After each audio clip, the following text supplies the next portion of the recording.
반갑습니다. 장종료 시장점검입니다. 예, 코스피 지수 오늘 하락 마감하긴 했는데 뭐 나빠진 투자 심리 생각하면 크게 문제는 없을 것 같습니다. 특별히 지금 시장에서 생각해야 될 부분이 이제 금투세, 그리고 이 가계부채 문제인데 사실 뭐 주식이 내리고 이런 건 소수의 문제입니다. 그리고 사람들이 잘 얘기를 안 하기 때문에 내가 주식으로 한 대 얻어맞았다, 큰 손실을 봤다. 이래도 손실봤다고 자랑할 사람들은 잘 없기 때문에 뭔가 문제화되지는 않는데 이 가계부채 같은 경우는 내가 어디 사는지 대부분의 사람들이 알고 그 아파트 시세가 어떤지 찾아보면 다 나오기 때문에 그리고 대부분 살 때 어떤 상태로 샀는지도 알고 있고 그러다 보니까 이 가계부채 문제로 인한 일들은 문제가 굉장히 부각이 되기 쉽습니다. 그래서 여기서 파생되는 어떤 문제들하고 그 금투세 관련된 문제 이 두 가지를 중점으로 우리 시장이 어떤 영향을 받을 것이냐 요거를 짚고 넘어가야 될 것 같습니다. 일단 금투세 관련해서는 유예는 확정이 된 것 같습니다. 유예는 됐고 지금 야당이 주장하는 건 증권거래세 0.15%로 낮추고 10억 원 유지를 하자. 그리고 여당은 0.2%로 낮추고 100억 원을 하자. 요건데 뭐 요렇게 되면 제일 좋습니다. 네. 현실은 아마 이렇게 되지 않을까. 꼭 안 좋은 쪽으로 협의가 되기 때문에 10억 원 유지에 증권거래소가 소폭 내리는 걸로 이렇게 결정이 될 것 같습니다. 그래서 뭐 시장에 영향을 주는 부분은 크지 않은데 연말에 코스닥 종목들의 변동성이 다소 커지지 않을까. 비중이 컸던 부분. 그리고 이 투자 심리가 좀처럼 좋아지지 않는 데다가 시중에 이 돈이 씨가 마르고 있습니다. 금리 인상에 의한 영향도 있지만 실질적으로는 가처분 소득의 감소가 가장 큰 영향이고 지금 작년까지 해서 신규로 집을 산 사람이 100만 명. 그러니까 집이 없다가 집을 산 사람들. 근데 저는 아직도 없습니다. 이게 무슨 차이냐면 저는 주식을 했기 때문에 집을 안 살 수 있었다라는 생각을 하는데 그 주식을 하다 보면 비싼 종목은 언젠간 떨어집니다. 그 집값이 올랐으면 기다려야 되는데 근데 이건 또 주식 기다리는 거랑 틀리니까 왜냐면 집값이 오르면 전세도 따라오르고 월세도 따라오르기 때문에 이 부담은 정말 뭐 고시원 같은 데 처박혀 있지 않는 이상 부담을 무주택자도 같이 부담을 질 수밖에 없는 그런 구조가 되니까 주식하고는 좀 다릅니다. 주식은 안 하면 되고 싼 종목 찾아가면 되는데 지금 그게 잘 안 되니까 또 같이 움직이는 측면이 있고 그리고 뭐 대출을 많이 내서 또 산 사람들이 한 100만 명 정도 되니까 200만 명 정도 사람들이 지금 굉장히 큰 위험에 노출돼 있다. 200만 명이면 주식 투자 집중적으로 하시는 분들의 거의 절반 수준입니다. 굉장히 많은 숫자입니다. 그래서 정부 정책이 어떻게 될 것이냐, 뭐 요거에 대해서 법과 원칙을 언급하면서 당신들 망하든 말든 당신들 선택의 몫이다. 물론 주식 투자자들한테는 그게 맞는데 이 부동산은 저번에도 말씀드렸지만 이 의식주하고 관련된 거는 꼭 뭐 투기로 보기도 어렵습니다. 왜냐하면 집은 있어야 되니까. 그래서 그런 부분에서 지금 건설주들 반응, 돈의 움직임이 가장 정확하기 때문에 건설주들 반응을 보고 이 문제가 얼마나 심각한지 그리고 앞으로 어떻게 될 것인지에 대해서 한번 짚어보면 좋을 것 같습니다. 짚어보기에 앞서서 또 댓글 확인하고 제 정신에 제 정신에 영양제 네 감사합니다. 감사합니다. 그리고 이번에 우리가 이제 소규모라도 태양광을 시작하신 분들이 많아서 점점 아주 이제 첫 발을 내디뎠을 뿐이지만 점점 이렇게 소규모씩 추가를 해 나가다 보면 어느 시점에서는 우리가 어느 정도 규모가 있는 항상 감사합니다. 감사합니다. 어느 정도 규모가 있는 태양광 발전소를 가지고 또 여유 자금으로 주식 투자를 할 수 있을 것이고. 네, 감사합니다. 예, 그렇게 되면 어떤 뭐 매매 기법, 어떤 경험을 한 것보다도 훨씬 더 주식 투자에 어떤 심리적 안정을 가지고 할 수 있을 겁니다. 예, 그렇게 되면 자연스럽게 주식 투자도 잘 될 거고, 주식 투자에 가야 될 돈이 태양광으로 가니까 지금 앞으로도 뭐 짧게는 6개월, 길게는 한 3년 정도 시장에서 큰 재미가 없을 것 같습니다. 예, 이런 시기에 좀 더 효과적인 투자로 가서 이 체질을 강화한다라는 건 충분히 좋은 일이니까. 예. 그러면 이제 양도세하고 증권거래세 관련해서 보면 증권주를 봐야 되는데, 이 키움증권을 보면 대략적으로 가늠을 할 수 있을 것 같습니다. 자, 키움증권이 시장보다는 지금 선방을 하고 있고, 저항에서 공방 중입니다. 예, 대부분 지금 투자 심리면 이 저항에서 공방하는 것조차 힘들기 때문에 어느 정도 이 금투세 관련해서 영향을 반영을 하고 있고, 이 정도 키움증권이 이 정도면 0.2%가 아니라 0.15%에 대한 가능성도 열려 있지 않나. 돈만 놓고 봤을 때. 예, 그런 생각이 듭니다. 그리고 키움증권이 물론 증권주들이 대부분 다 저평가 상태고, 예, 키움증권도 마찬가지로 저평가지만 키움증권이 다른 증권주에 비해서는 덜 저평가되는 경향이 강합니다. 왜냐하면 이 회사가 그 이익 기반이 괜찮습니다. 이 단타 매매 트레이딩을 하는 개인 투자자들이 가장 많은 포진을 하고 있고, 그러니까 질적으로 틀립니다. 이 점유율이 20%면 키움증권 같은 경우는 회전율이 좋은 반면에 15% 정도 되는 미래에셋 같은 경우는 상대적으로 회전율이 낮습니다. 그래서 같은 숫자라 하더라도 훨씬 더 많은 돈을 벌어주고, 심지어 자산 규모가 작다 하더라도 수수료 수익에서는 결코 뒤지지 않는 이런 투자자들이 포진을 하고 있으니까, 이 키움증권 움직임을 봤을 때 코스피랑 비교한 키움증권의 모습을 보면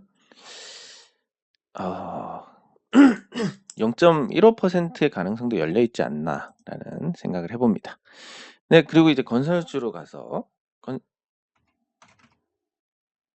건설주 지금 국내에서 가장 GS건설 흐름이 좋지가 않습니다. 지금 건설 경기가 바닥이면 좋은 기회가 될 거고 한번 모험을 해볼 만한 수준이다라고 하는데, 그러니까 현장에서 들리는 얘기는 그렇습니다. 보통 이제 우리가 분양을 받으면 하나, 둘, 셋, 넷, 다섯, 여섯 이 중도금을 납입을 하고, 이 중도금 납입을 하면 이 금액이 일정한 비율로 그 신탁 회사의 이 순위대로 가게 됩니다. 뭐 시공사한테 가고 PF한테 가고 그리고 시행사한테 가고 이런 구조인데, 보통 이제 중도금을 대출을 해주니까 실질적인 돈을 만들어 넣지는 않습니다. 이 기간 동안. 그래도 이 돈이 들어옴으로써 건설사들은 여기서 이제 공사비를 가져가는데, 이 제가 아는 한 지역에서 다음번에 들어올 돈까지 가져갔다라는 얘기가 있습니다. 그러니까 한마디로 유동성 문제에 시달리고 있다라는 겁니다. 건설사들이. 건설사들이 왜 유동성 문제에 시달릴까라고 생각하면, 글쎄, 공사비가 올랐다. 이게 제일 클 것 같고, 두 번째는 이제 신규 공사가 없다라는 쪽으로 봐야 될 것 같습니다. 전망이 좋지가 않으니까 수주를 하지 않고, 그리고 선수금이 들어오거나 공사가 진행되는 게 점점 줄어드니까, 여기서 이제 고정비가 증가하는 비극이 나오게 됩니다. 그럼 이제 실적이 나빠야 되는데 이전에 수주했던 공사로 버티고 있는다. 아직까지는 그런 지표로 확인이 되고 있습니다. 계속 흑자고 큰 문제가 없다. 그런데 GS건설 같은 경우는 과거에 그 중동에서 큰 손실을 봤을 때 숨기고 있다 나중에 터졌던 사례가 있기 때문에, 이것도 국내 쪽에서 만약에 부실이 생긴다 하더라도 투명하게 바로 공개가 될 것이냐라는 부분에서는 조금은 회의감이 있지 않나. 그래서 지금 돈의 흐름을 봤을 때는 부동산이 바닥을 쳤다라고 볼 만한 징조가 전혀 없습니다. 그러면 언제쯤 돌아서느냐라고 보면, 미국 물가는 3월부터 꺾이기 시작해서 6월에는 2%대로 갈 건데, 근데 연준은 평균치로 접근해서 연말쯤 돼야 이제 금리 인하를 고민을 하게 될 거고, 그리고 이 사이에 우리 한국은행이 예, 과감하게 금리 인하를 못할 겁니다. 연준이 움직이지 않으니까. 물론 찔끔찔끔은 할 수 있겠지만 과감하게는 못한다. 예, 그러면 지금의 나쁜 상황이 이어지고, 그러면 이제 이 영끌족이라고 하겠습니다. 예, 영끌족 200만 명.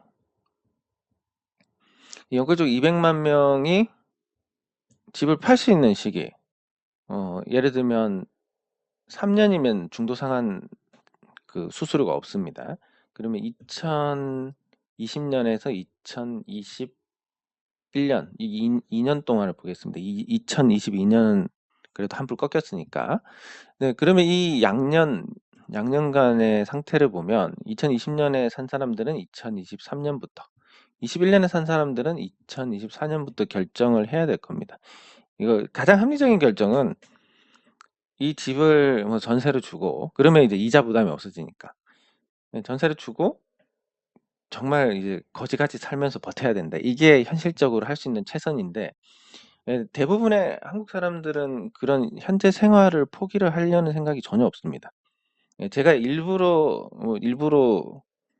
어떤 기운도 있지만 사실 일부러 생활 수준을 이렇게 하고 있는 이유가 나중에 늘려놨다 줄이기가 어렵기 때문에. 예, 그래서 좋은 차를 뭐 충분히 탈 수도 있고 좋은 집을 충분히 살 수도 있고 또 씀씀이를 아주 크게 가져갈 수도 있지만, 근데 제 자산의 상당수가 투자에 들어가 있고 이 투자라는 게 결과가 어떻게 될지 모르기 때문에 낙관적으로 보고 있지만, 예, 이런 상태에서 이제 다른 사람들 것까지 일정 부분 책임을 져야 되는 이런 입장에서 막 늘려놨다가 안 되면 어떻게 하느냐. 요런 문제가 생기게 됩니다. 예, 그래서 그거를 포기를 하고 있는 집을 전세를 줘서 이자 부담을 줄이고 저기 좀 멀리 가 가지고 진짜 월세 한 30만 원짜리에서 단칸방, 지하 단칸방에서 생활하면서 이 고난을 이겨내면, 또 긍정적인 성격을 가진 분들은 그게 참 그때 힘들었는데 추억이었다. 좀 지나고 보니까 그 고비를 잘 넘겨서 지금 그나마 낫게 살고 있다. 지금 상대적으로 행복감을 느낀다. 이런 게 되는데, 이런 분들보다는 이제 에이 모르겠다라고 포기를 하는 분들이 훨씬 더 많아진 것 같습니다.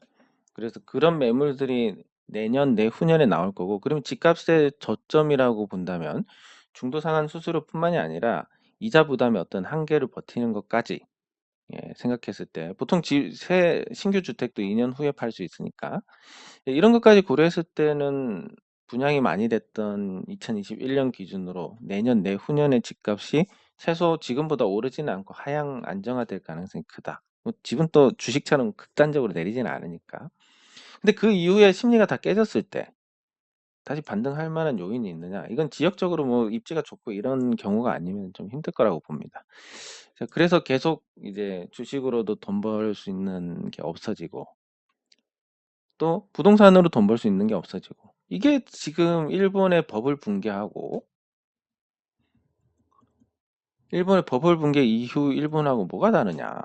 일본도 주식으로 반토막, 부동산 4분의 1 토막. 그런데 국채 투자는 0.1% 수익.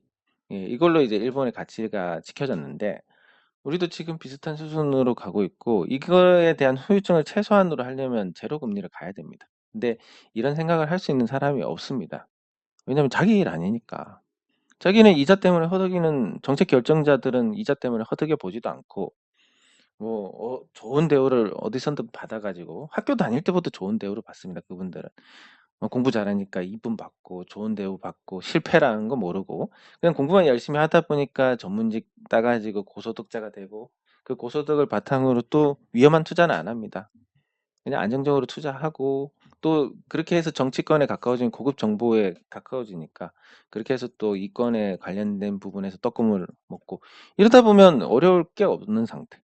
예, 그런 상태에서 과연 집값이 떨어져서 지금 오늘 내일 한다는 사람, 이자 부담이 늘어가지고 쓸 돈이 없는 사람의 처지를 이해해 줄 것이냐? 니들이 잘못했네, 질러가지고. 주식 폭락해가지고 엉망인 사람들, 니들 욕심내서 그런 건데 뭐. 예, 남일처럼 얘기를 하는 겁니다. 물론 이제 이 구제를 해야 된다라는 건 아니지만, 기본적으로 이제 정책 결정자와 이 정책에 필요한 사람들의 온도차가 너무나 크다. 그래서 쉽게 해결될 문제도 쉽게 해결되지 않는다라고 봤을 때 이 건설주에 대한 부분은 저는 한번 모험은 해볼 만하다 생각은 하지만, 왜냐하면 그래도 주식보다는 부동산을 많이 챙기니까 정치권에서. 그래서 한번 해볼 만하다는 생각이지만 예 조금 지금 돈의 흐름만 놓고 봤을 때는 좋지 않다. 그러니까 집값에 대한 문제도 올해뿐만이 아니라 예 내년, 내후년까지도 이어질 수 있고 어 주식처럼 급하게 내리지는 않으니까 천천히 움직일 것이다라고 볼 수 있습니다. 자, 이렇게 됐을 때 이제 우리가 투자를 해야 될 부분은 굉장히 한정이 됩니다. 정말 싼 주식, 그리고 정말 싼 주택, 아니면 새 주택. 왜냐면 이제 신규 아파트의 공급이 또 줄어들 거니까, 이 수지가 안 맞으니까. 뭐 점점 그렇게 한정이 될 수밖에 없고, 그리고 사람들이 점점 더 똑똑해지다 보니까 돈이 몰리는 데만 몰리고 나머지 가능성이 없는 부분에는 돈이 가지도 않고, 이 돈이 가는 부분에서 돈이 가지도 않고 돈이 가는 사람들은 족족 예 잘못되기 때문에 그 돈은 점점 없어집니다. 그래서 그런 사람들이 더 줄어들고 이렇게 양극화가 심해질 수밖에 없다. 그럼 주식 시장에도 양극화가 생긴다라고 하면 결국은 뭐 삼성전자처럼 큰 종목들은 잘 버티고, 그리고 내실이 있는 알짜 기업들은 잘 버티고 저평가 종목들은 잘 버티지만, 이 꿈을 먹고 사는 종목들은 정말 끝장이다. 예. 요거는 뭐 몇 번 설명을 드렸지만 이런 구조입니다. 연 예금 금리가 1%다. 그럼 10년을 갖고 있어 봤자 한 10% 정도. 복리로 계산해도 뭐 한 12, 3 정도밖에 안 됩니다. 예. 근데 이 10년 갖고 있어 봤자 돈이 거기서 거긴데 그래도 신약 개발하는데 한번 넣어 볼까? 그래서 신약 터지기만 하면 뭐 몇십 배, 몇백 배도 터지는데, 이런 어떤 모험 수요가 생기게 됩니다. 근데 지금 예금 금리 기준으로 연 5%다. 연 5%로 10년을 가져가면 거의 막 70% 이상의 수익률입니다. 모험 수요가 생기겠습니까? 70% 하고 바꾸는데 못 합니다. 예. 그래서 꿈을 먹고 크는 종목들은 앞으로 전멸을 할 것이다. 이 꿈이라는 것은 결국 고평가하고도 일맥상통하는 부분입니다. 그래서 우리가 주식시장에 대해서 제가 냉정하게 권장을 하는 부분은, 진짜 좋은 종목 그냥 남들이 아무도 안 사고 거래가 아무도 안 일어날 때 언제 터질지 모르기 때문에 없어도 되는 돈 담궈 두는 건 괜찮을 것 같다. 근데 활발하게 내가 대응을 해야 되고 이 돈을 당장 뭐 언제 써야 된다라는 부분들은 아무래도 주식 투자에 활용하는 건 좋지 않겠다라는 생각입니다. 예, 점점 이렇게 유동성이 빠지는 시기에는 더더욱 그런데, 예, 그러면 그런 상태에서 이제 삼성전자는 어느 정도 버틸 겁니다. 저도 2003년 경기 침체 시기를 떠올려 보면 이때 저는 삼성전자랑 기아차만 매매를 했기 때문에 별 체감이 없었습니다. '주식시장이 나쁜가? 잘 모르겠는데?' 뭐 이런 느낌이었습니다. 물론 이제 집중적으로 하지 않았던 부분도 있지만 근본적으로는 이 경기 침체에도 멀쩡한 종목들, 이익 내는 종목들은 잘 버텼다라는 거. 예, 그래서 지금도 마찬가지일 겁니다. 그 삼성전자가 비록 실적 전망이 반토막이 나지만 그래도 돈을 벌고 있습니다. 그리고 벌어 놓았던 현금에서 이자가 늘어나니까 거기서 나오는 순이익의 증가도 무시할 수가 없습니다. 예. 그러니까 삼성전자가 비록 주가가 뭐 시원하게 오르고 이런 건 아니겠지만 그래도 잘 버틸 수 있을 것이다. SK 하이닉스랑 비교하면 더 그럴 것이다. 왜냐하면 삼성전자는 이번 기회에 점유율도 늘리고 평택에 3, 4, 5 계속 증설을 하고 있습니다. 그렇게 규모를 갖춰가면 다시 호황이 왔을 때 큰 돈을 번다. 이게 20년 이상 삼성전자가 학습을 해왔던 부분이기 때문에 그걸 포기를 할 가능성이 없습니다. 계속 그렇게 할 거고. 예, 그런 관점에서 삼성전자는 중장기적으로 이익을 크게 낼 것이다라는 기대가 존재를 하고, 현재 고평가 상태가 아니고 충분한 현금과 이익을 내고 있다. 예, 그런 데서 오는 안도감이 나쁘지 않을 겁니다. 하반 경직성을 만들어 주니까. 예, 그러면 이제 삼성전자하고 입장이 다른 이 SK 하이닉스를 보면 이 출혈 경쟁을 할 것이다. 이번에 1조 원 이상 적자가 날 것이고 한 1년 이상 또 계속 적자가 이어질 것이다. 돈을 못 버는 기업이 존재할 이유가 있느냐? 이런 관점에서 보면 삼성전자보다는 외면을 받을 수 있습니다. 예, 그리고 실적이나 자산 가치에 비해서 삼성전자랑 비교할 때 저평가 상태가 아닙니다. 그러니까 그 삼성전자의 어떤 여건과 SK하이닉스의 여건이 나쁘기 때문에 거기에 걸맞는 적정 주가가 내려와야 되고 아직까지 거기에 도달하지 못했다. 이런 해석이 맞을 것 같습니다.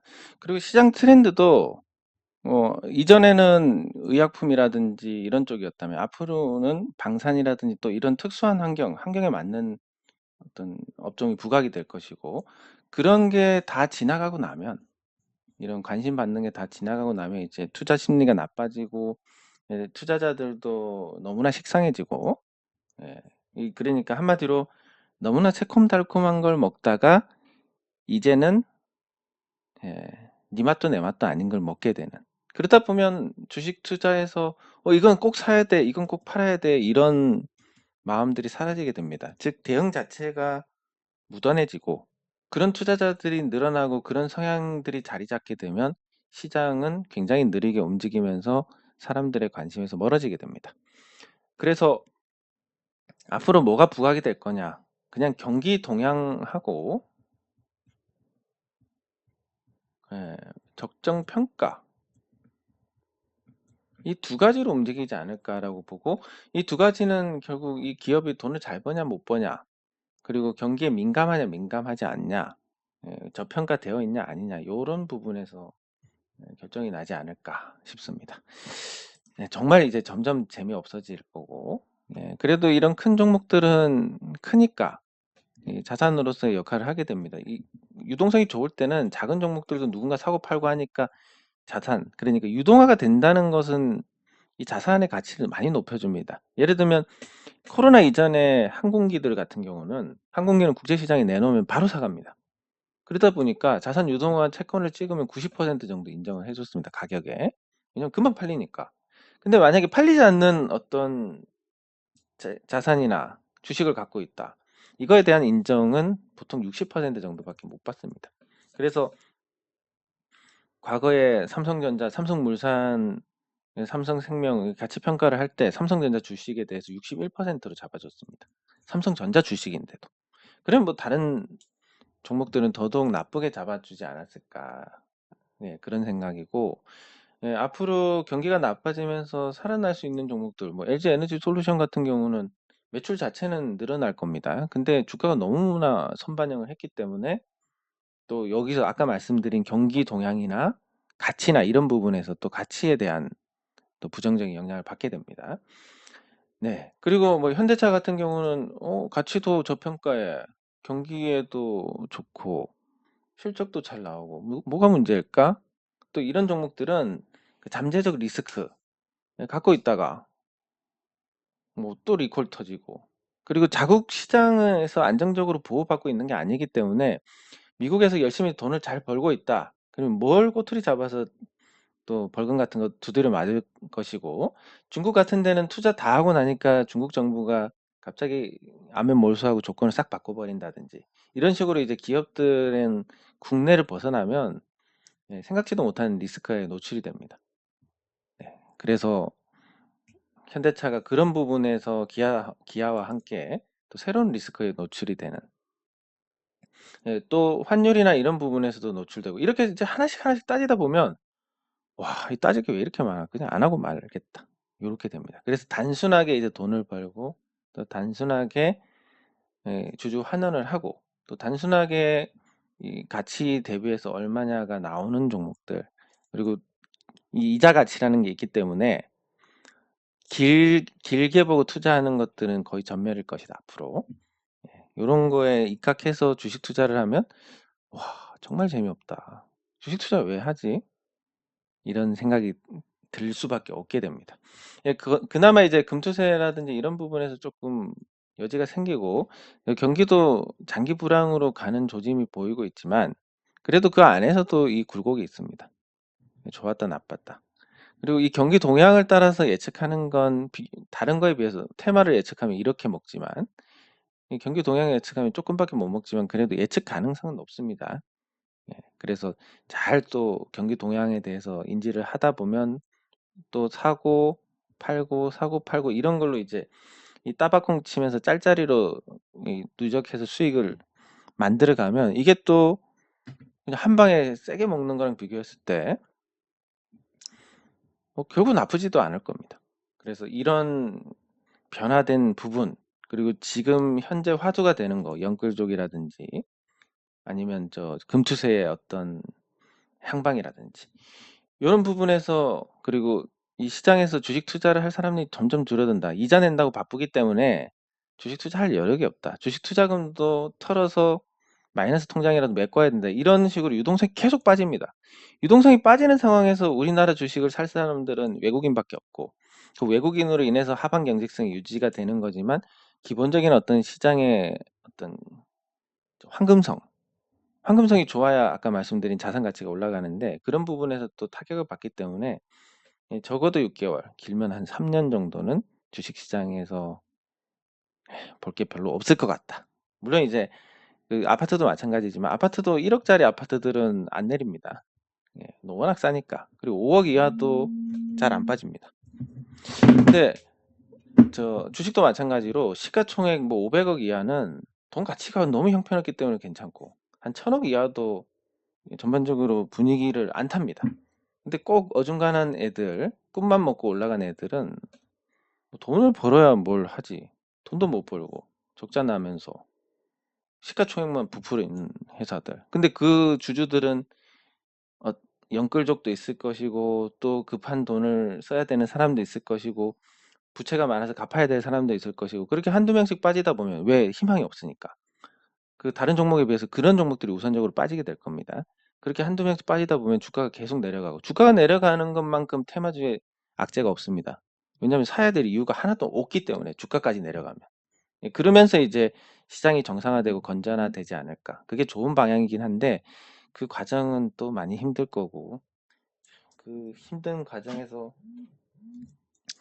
우리가 같이 뭔가를 여기서 하자라는 거. 예, 그래서 생각은 태양광이라도 있어야 우리가 쏠쏠하게 그 들어오는 거를 받고 버티면서 그 돈으로 싼 종목들 천천히 계속 매달 모아가는, 예, 그런 투자가 앞으로는 거의 개인 투자자들이 할 수 있는 유일한 방법이 아닐까라는 좀 생각인데, 제가 이런 생각이 들면 보통 또 반전이 나오기 때문에 너무 심각하게 들으실 필요는 없는데, 예, 그래도 제 심리가 바닥이고, 시장이 앞으로 심리가 바닥인 건 더 떨어진다라는 것보다 희망이 없다라는 쪽이 강하고, 예, 그런 상황에서도 우리가 또 방법을 찾으려면 그 대체 투자에 대한 어떤 비중, 그리고 계속 현금이 창출될 만한 투자 상품에서 주식 투자를 보완해 나가는 것밖에 없다라는 생각입니다. 네, 장 종료 후 시장 점검은 여기서 마치도록 하겠습니다. 수고하셨습니다.